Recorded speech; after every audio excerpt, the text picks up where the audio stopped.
now recording. And here we go in 3, 2.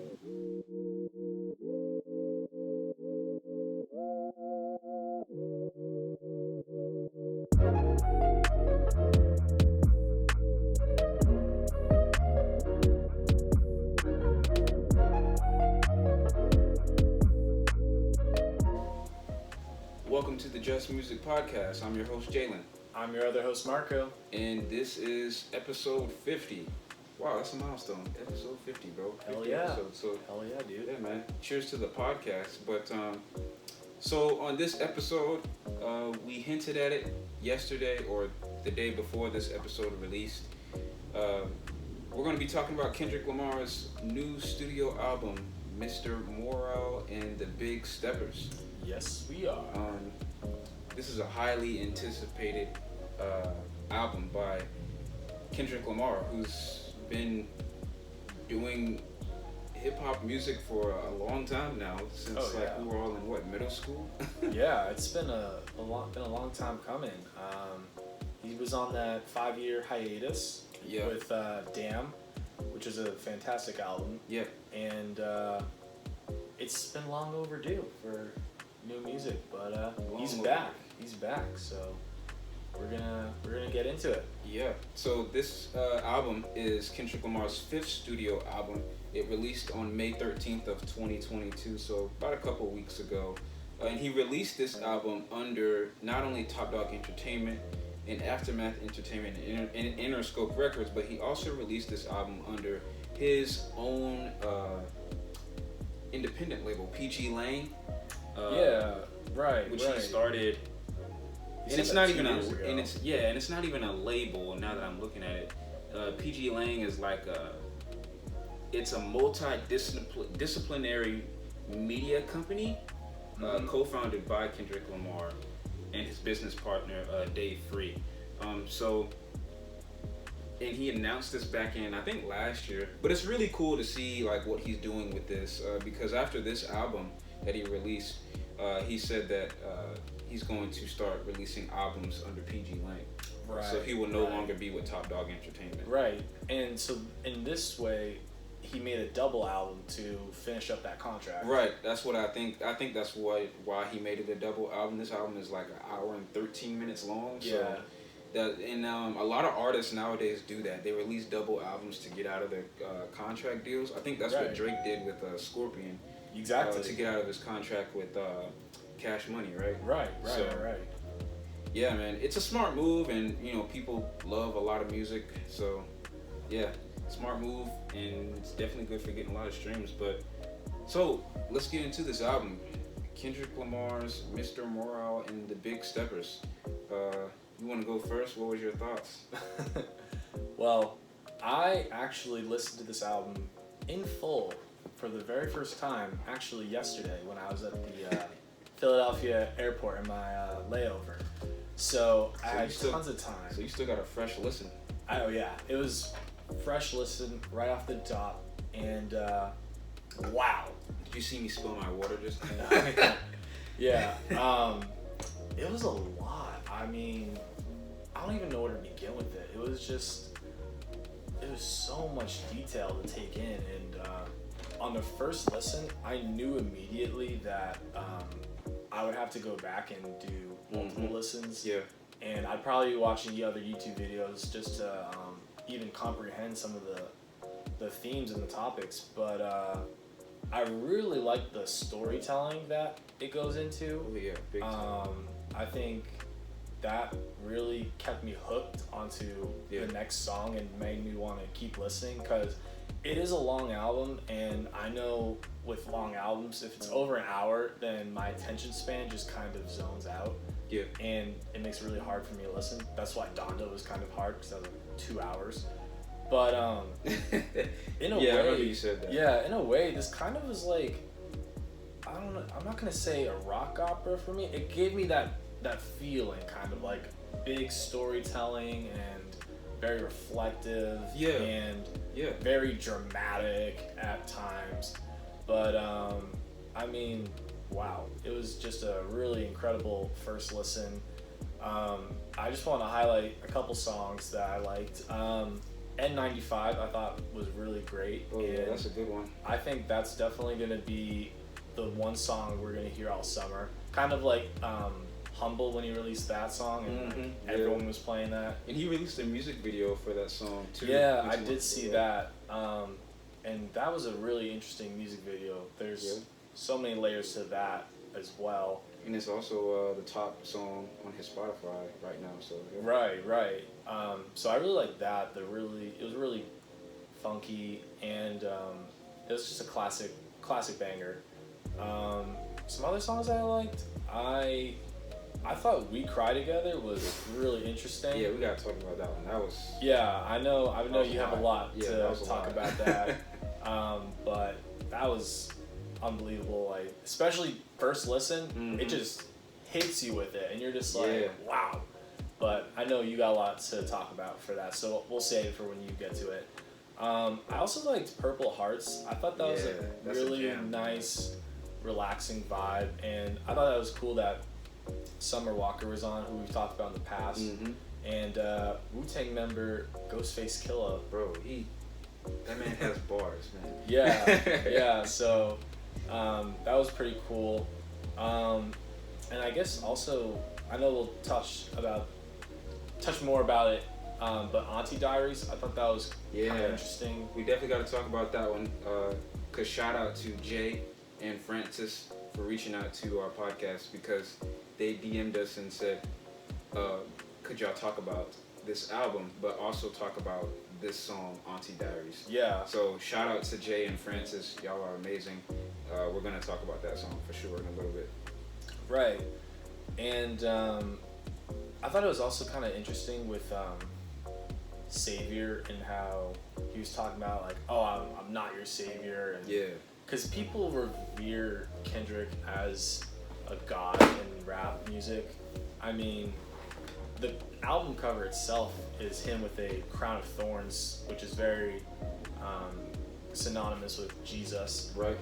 And in the way I first saw the album cover, I was thinking, oh, is he gonna do his whole like a Yeezy kind of interpretation where he views himself as a god? And I think it was cool how he goes that same path, but says like, oh, I'm not your savior, like I'm just a regular guy. Like, it's a lot to keep this high level of really good music and everything. Do you mind if I touch on that real quick? I still want you to finish, but that's an interesting point that you brought up, because with the song Savior, I noticed that too. Yeah. Because like, you're exactly right. Like with Kendrick Lamar, when people think of his music, they think about how conscious he is, not just of himself, but also of the world. And like a lot of his songs really detail his perception on reality and society and what's going on. Exactly. So people always tune into his music to see what he has to say. Like on Damn, like he talked a lot about our country and like racism, also the presidency of Donald Trump at the time.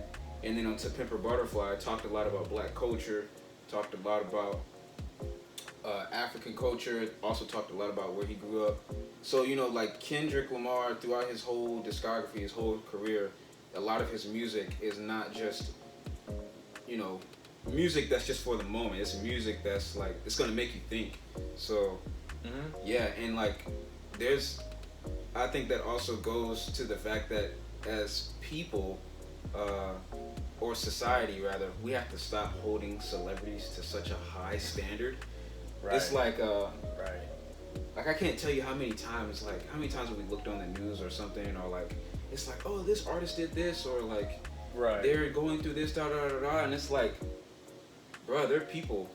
Yeah, even Complex, and I follow Complex music, but I mean, I remember they made a post where it's like, rappers talking about therapy, like they were so shocked, and they were just like, wow, this is so great. Like, and I'm just thinking like, yeah, they're people. I mean, they're normal people.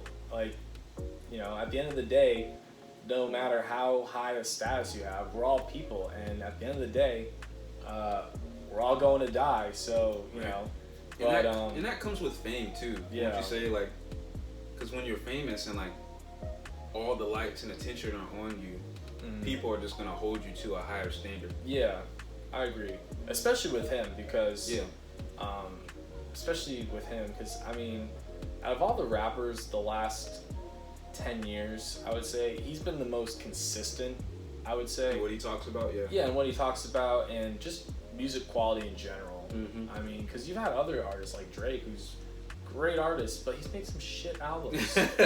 I mean, Certified Lover Boy, like, I know we said at the beginning at first listen, like, it wasn't that bad, but I'm gonna be honest, it's aged bad for me. Oh, really? Yeah, but that's a whole other topic. But going back to Kendrick Lamar, later. And then I thought it was kind of cool how on the last album to end it all, he talks lyrically, the song Mirror, where he's just like, oh, I'm just going to focus on me. Because at the end of the day, I mean, yeah, it's great to focus on others, but you also have to have self-care for yourself. Yeah. That's really important. And I thought that was a really cool topic that he touched upon. The beat itself, I was watching Anthony Fantano's version of his review, and he was like, I didn't care for the beat because it sounded like some sort of beach music that you hear in like Super Mario Kart. I like it though. I like that song. Yeah. I didn't mind it, but it was just kind of funny because I could see what he was saying with that. But overall, like, it was a lot. I don't think that it will have as many hits as Damn or his previous work. Like, even To Pimp a Butterfly, there were a lot of hits on it and a lot of singles. Alright, King Kunta, Yeah. There was so many. And Good Kid, Mad City. Yeah. This one is definitely more of a story, and it's very conscious. Kind of like we were talking about the other day, like Pink Floyd albums, you know? You listen to them from start to finish because there is a whole story. So that's how I feel like it is with this album. Speaking of Pink Floyd, I was in PacSun yesterday, and I saw a Pink Floyd shirt, and I thought about you. Oh, yeah. I was like, bro, Marco would love that. I put Jalen on that Pink Floyd wave, see? Yeah, I gotta still finish listening to The Wall album. Oh, dude, yeah. Fantastic album. Yeah, definitely listen to that. The Wall by Pink Floyd. Yeah. And I think it was also really cool how in this album you had the tap dancing in between. Yeah, that was cool. And the way I interpreted it was the tap dancing was kind of about how in society, whenever there's something big, like a big issue going on, people kind of tiptoe around it or whatever and not avoid it head on. So that was my interpretation of it just throughout the album, like when he's talking about these different topics, like fake wokeness, you know, like people just posting their BLM support on Instagram but then not doing anything, or I think you're exactly right. Or like cancel culture, and how people, it started off like as a good thing with the Me Too movement, and now people are just using it to cancel anyone they don't agree with. And you know, I thought that it was really cool that he brought all that stuff up, and yeah, it was definitely a lot. It's a lot. Like I said, I also saw something about how some critics of the album thought that using Kodak Black as a narrator throughout the album was not a good choice because he just was found guilty of raping someone, right? Yeah. So people were saying, oh, like, you know, that's terrible and all that. And it kind of brought back to on Donda when Kendrick or Kanye, he had Marilyn Manson, who also had some other abuse history and stuff like that. And I mean, I'm the type of guy that, like, personal lives and like music quality is like two different spheres. That's just the way I am about it. But I think it just depends on the artist and also what they've done. Like somebody like R. Kelly, it's like it's hard to. Or like even Michael Jackson with like little boys and stuff like that. You know? Yeah, like with Michael Jackson, if you look into the research with him, a lot of those cases he was innocent.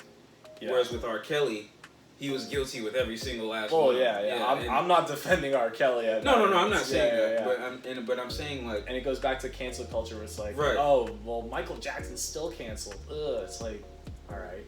But overall, like, this is a lot to think about, and I'll definitely be doing another listen to see how I feel about it, because I feel like this is going to be an album that ages better with time, you know, as more, because I mean, unfortunately, there are going to be more controversies, there are going to be more bad things that'll happen in the future, and I feel like people will use this album to reflect and just kind of get through with it.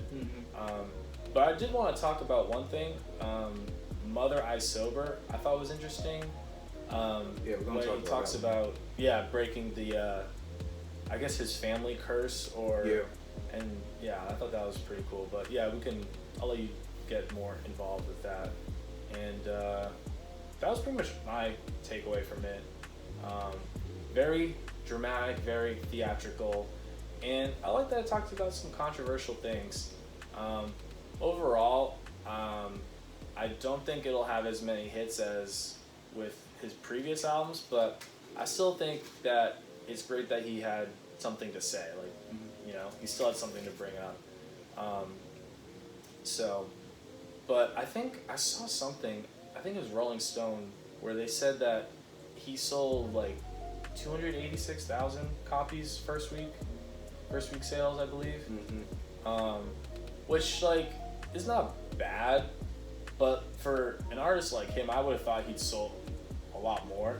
Yeah. But, I mean, I guess it might be just because he just hasn't released a lot of music lately, you know? And this wasn't he didn't have a big rollout for this album. Right, he did leave it in a lot of mystery, so he didn't do a lot of marketing for it. Yeah. But overall, I'm feeling like as Anthony Fantano would say, a light 8. I think. A light to decent 8. And then he says transition. Yeah. Like transition to your point. Right. So, what were your top 3 songs? Oh, my top 3 songs. I really like N95, Purple Hearts, and I gotta say Father Time. I didn't mind that one. Yeah, that's one of my favorites too. Yeah, so we're on the same wavelength with this album. Yeah, wow. yeah. But go ahead. Well, I'll remember to ask that question after I give my take. Okay. But nah, man, a lot of the things you said, I can get behind. Cause with this album,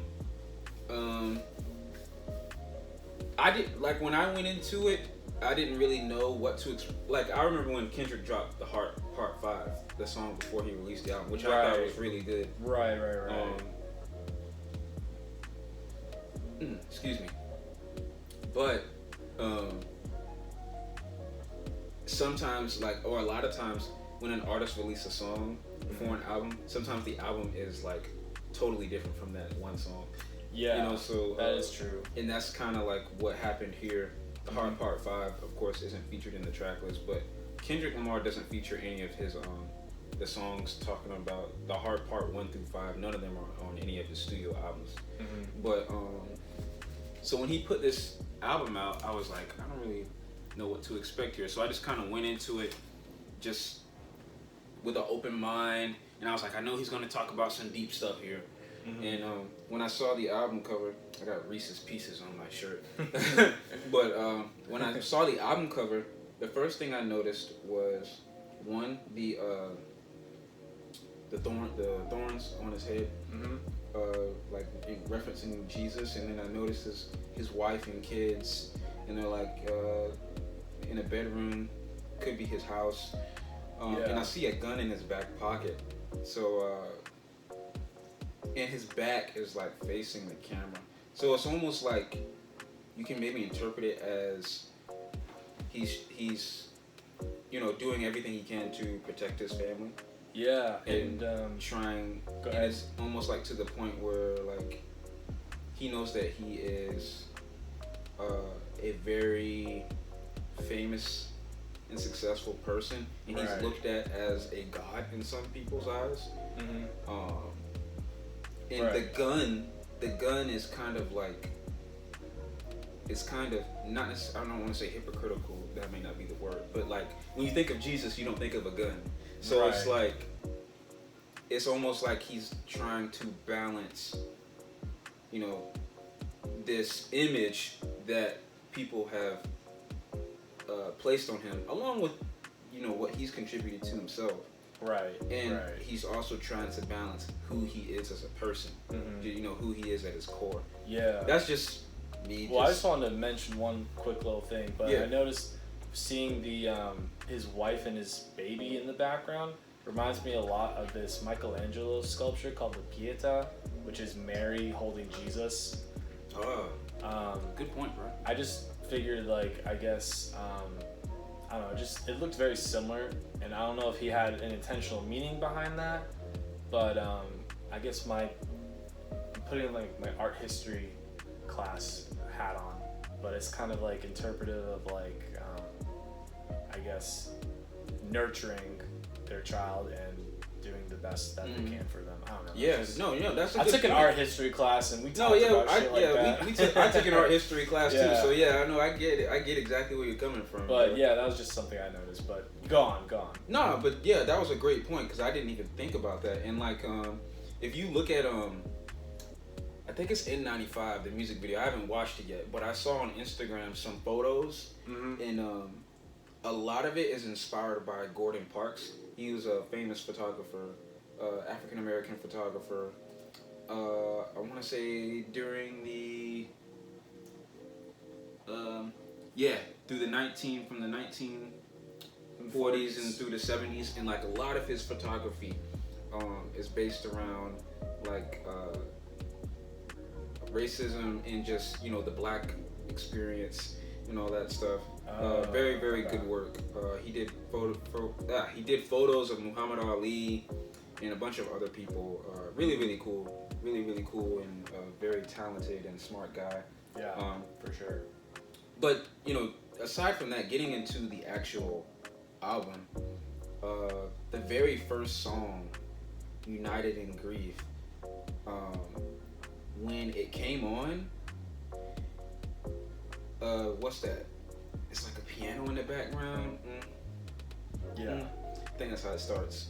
And then you hear Kendrick Lamar and his wife, Whitney Alford, and Sam Dew.